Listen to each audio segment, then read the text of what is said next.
pagbati ng Kapaskuhan para po sa bawat isa. Pwede bang pakibati yung katabi mo ng maligayang Pasko?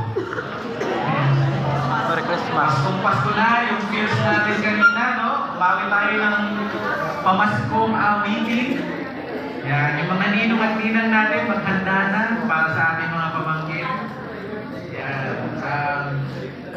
Yung mga may birthday po ng December, sabi na isa daw po sa lugi when it comes sa kasi yung regalo daw ng mga may birthday ng December, Christmas na rin, tsaka yung handaan minsan, di ba? Yan. Isang handaan na lang, lalo na yung medyo later part ng December. So, dahil panibagong buwan po tayo, we will have another topic series po for the month of December, and we will be talking about love. Pakisabi nga, love. Love. Pag-ibig, no? Pag-ibig. And yung Kapaskuhan po is actually embodiment ito, no? Isang pagpapatunay ng pag-ibig. Tingnan po natin yung John 3:16. Kitang-kita po natin na ang Pasko ay patungkol sa pagmamahal ng ating Panginoon. Sa John 3:16, sabi, "For God so loved the world that He gave His one and only Son." Kaya po may Kapaskuhan ay dahil sa pag-ibig. Alam po natin yan. That's why we will be talking about love. And dahil ang Kapaskuhan po ay patungkol sa pag-ibig, pag-uusapan po natin at marapat lang po pag-usapan natin ang pag-ibig, no? And bilang mga mananampalataya, dapat embodiment din tayo, reflection din tayo ng pag-ibig na yon. Sabi nga sa, sige na, baba mo. Sabi sa John 13:35, "For by this, everyone will know that you are my disciples if you love one another."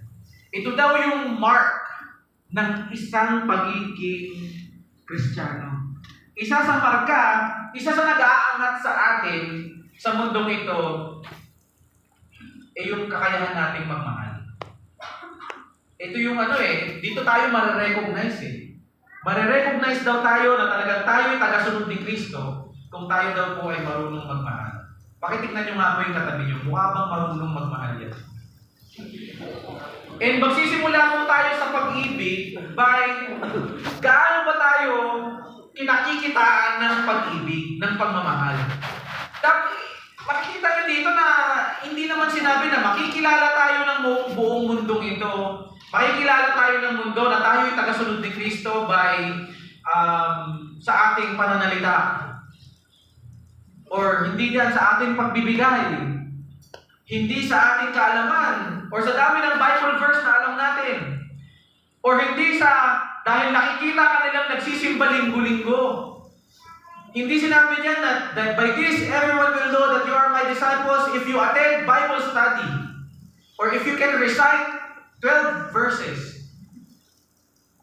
Or if you can talk ng maayos.